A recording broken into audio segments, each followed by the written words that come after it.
Hey, welcome back to the Disney Plus Everyday Challenge, and today we have the 1975 classic Escape to Witch Mountain. This is an hour and 38 minutes long, and it's a story of Tia and Tommy. Tommy, right? Tommy? By Tony, sorry. Tia and Tony. I just finished watching it, and apparently I can't retain simple names. Anyway, Tia and Tony. This is the first time I'm watching this. Yes, I'm sorry, I know. Disney fans be like, well, how could you have never seen this before? I don't know. I just, I didn't get to pick movies a lot that weren't cartoons at that when I was that age. So yeah, this is without spoiling too much, but it is from 1975. So if I give a little bit of spoilers, it might be because some of us should have known it by now. But I'm going to try to not reveal the thing if you haven't seen it yet, like me. This is a story. We meet Tia and Tony, two young siblings who are orphans, and they weren't just orphaned, I don't think, because there's flashbacks throughout this. They joined like an orphanage, I guess, in the very first opening scenes. Whereas when they remade this with The Rock many years ago, the action sort of was front loaded. We got to know this man who was going to help them out. Instead, we don't meet the man who's going to help these two out until like halfway through the film. Eddie Albert, might know from Green Acres. If you're as old as I am, he's the one who hates children, doesn't want to be around people. Yeah, he seems like the kind of guy who would just go off grid and just hates everybody. But he helps these children. They kind of open him up and save him as he saves them in a sense. But before we get to even that, because he doesn't show up until halfway through the film, we get to discover, or we get hints as to who these children are. They seem to have special powers.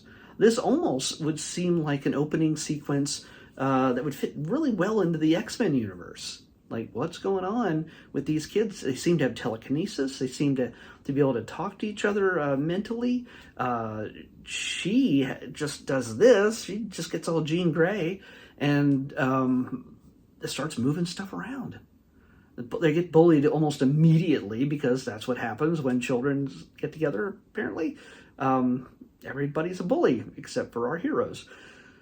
By the way, if you're think about this, if you're bullying somebody, you are not the hero of anybody's story.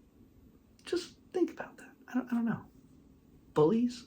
All the bullies watching this? Anyway, these kids, at another point we discover that she can talk to animals mentally. He can draw things with music. He can perform telekinesis in a sense, but only with music. He can't do it internally like she does with her hands on her temple. He has to play his harmonica, and that can make a crayon draw a picture of a place he's never seen, or make a hat rack float around to attack a policeman. So these things they're just normal to them for the most part, and they seem kind of open to using these things, even though people are like, what's going on? She can also see the future a little bit, just a little bit. She doesn't even know her past. These kids are kind of searching for who they are. But when we discover them, I don't know how old they are. Maybe they're 10 or something. I don't know.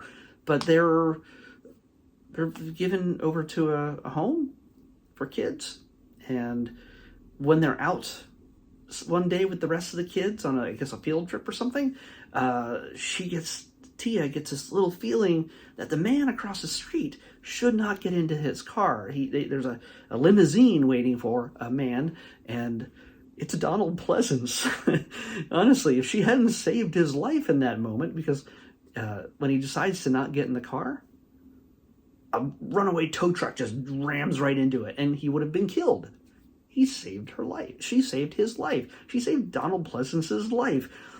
if she hadn't saved him, he would have never had that problem with Michael Myers a couple of years later, or around the same time.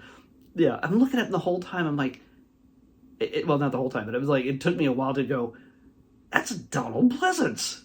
It's just, yeah, it really, it freaked me out a little bit. But, but it turns out they also, other than the Michael Myers thing, completely made a mistake. Halloween movies, by the way, Halloween, not a Disney thing. Just so you know, not yet. They could buy it eventually. Who knows? He seems to work for a very rich man who wants to do something with his future. Like, he wants to become wealthier. He has all these people trying to give him good vibes, or tell his fortune, or just do something to have him cheat, game the system. Well, Donald Pleasance shows up to this man and says, hey, I got something for you. I think these kids are doing it. So let's just make up some fake paperwork. And now, Donald Pleasance, by the way, his name is Duranian. Yeah. He works for a man named Aristotle Bolt. These are very severe names. Versus Tia and Tony. But so Duranian just adopts these kids. I'm their uncle. And just takes paperwork to take children almost instantaneously. Like, it's the next day. The kids have barely been there a weekend. And he's just like, oh yeah, hey, you know what? Those kids just showed up. They're mine. They're my sister's kids. She's dead now. So, but I'm going to take them. I've been looking for them forever. I mean, anyway, the lady is running the place is like, oh, they got paperwork, so bye, kids. Okay. So, this is where things, when you look at through the lens of today, these children have now been taken to possibly an island, or just this, basically a mansion castle owned by Mr. Bolt, in a limousine. They're surrounded by old white men everywhere they look. By the way, Alexander Bolt was played by Ray Milland. You'll know him when you see him. You'll recognize him if you've seen older movies. So, and Disney stuff. I think he's been in a bunch of Disney stuff too. It's just like, I can't place him in a bunch of other stuff, but I've seen that guy's face, and he's tremendously threatening in today's aspect. I don't know how threatening this guy would have seemed in 1975, but when you're taking two young blonde children to a mansion castle kind of thing, where everything he sees he owns, as they describe it to them, and also then, hey, you're the only kids here, there's no neighbors, we've now just given you a room that's, oh, by the way, they first show up, the moment they show up and they meet Mr. Bolt, the butler comes out and hands them ice cream cones.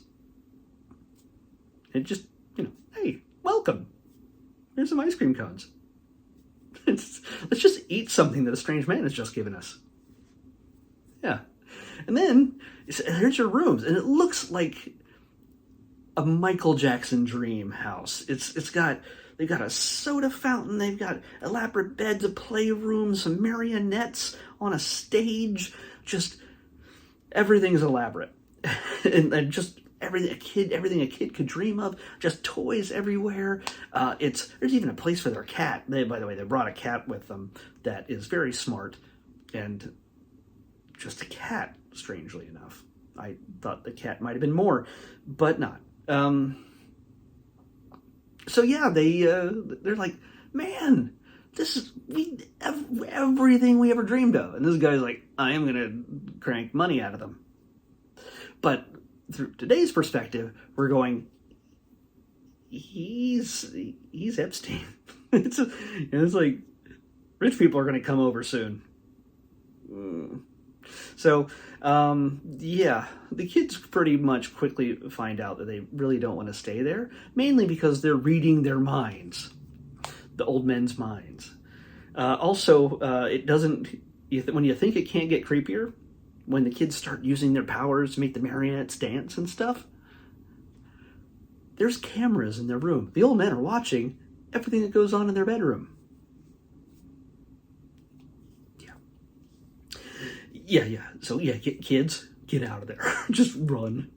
Just run. So, yeah, no matter what, if it's as lurid as we perceive it today, or completely innocent in the way that he's just going to use their special powers to make him richer.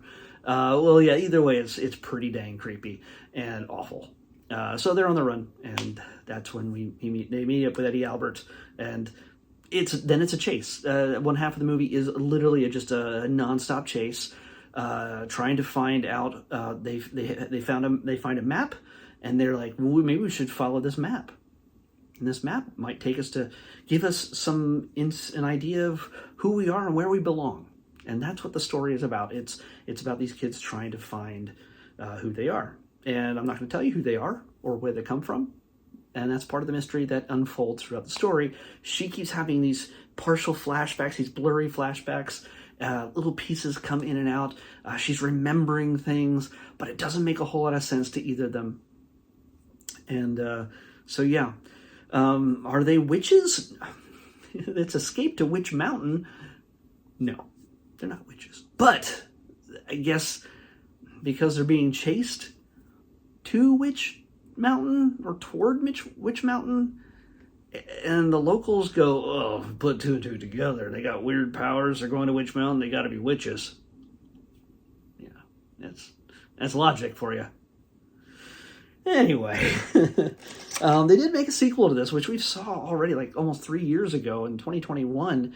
So I saw that one before I saw this, and I hadn't seen either of them until now. Just this new one, this first one until now. So if you're going to start with Escape to Witch Mountain, then return to Witch Mountain, and then Escape from Witch Mountain with The Rock, which is not the same. It's a remake. Either way, I don't think. There's something at the end, which, without spoiling anything, something at the end kind of tells me that they were possibly working on building this out into a franchise that would go a different direction, possibly with Eddie Albert, or they could have made it into a TV series.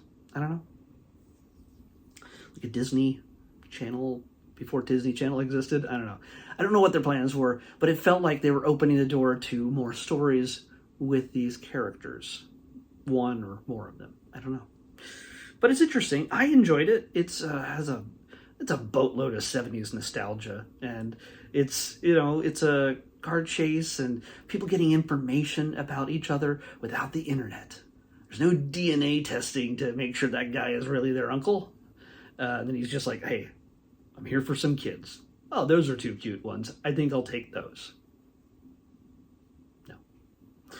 So yeah, it's it's a different world these days. So yeah, but it's still this kind of holds up. The acting isn't great. You're not going to get tons of great acting from these kids. You're not going to get tons of great acting from the supporting background kids. The background kids are just awful for the most part. Well, the bully is kind of convincing as a bully, because all the red-haired bullies out there. Someone tells me that red-haired kids got picked on a lot in elementary school. I don't know. Anyway, I say it's a Disney classic, and it's worthwhile checking out. If you're interested in just seeing some of the old live action stuff, it holds up a whole lot better than so much other stuff. So much stuff that comes out of the Disney Channel that was made for kids. So yeah, this holds up. The special effects also not great, but hey, it's 1975, and honestly, for everybody who says, "Oh, I think the moon landing was faked," they used special effects. Watch this movie first. This movie was made 6 years after the moon landing, so. Yeah, you tell me if we're looking at the same technology that the moon landing was fake. Let's pick tomorrow's episode. 170. 170. Come on. Oh, okay. We got a short, but they're somewhat longer shorts, I think. It's I can't remember how long these technically are, but they're from the Launchpad series. So yeah, I don't know if this is Pixar or Disney proper, but we'll find out. 170 is Launchpad presents Beautiful Florida. Yeah, Launchpad presents Beautiful Florida. Not sure. I don't know what that is. I imagine it has something to do with Florida. That's just using my old noggin right there. Launchpad presents Beautiful Florida on the next Disney Plus Everyday Challenge. I'll see you back here tomorrow with that.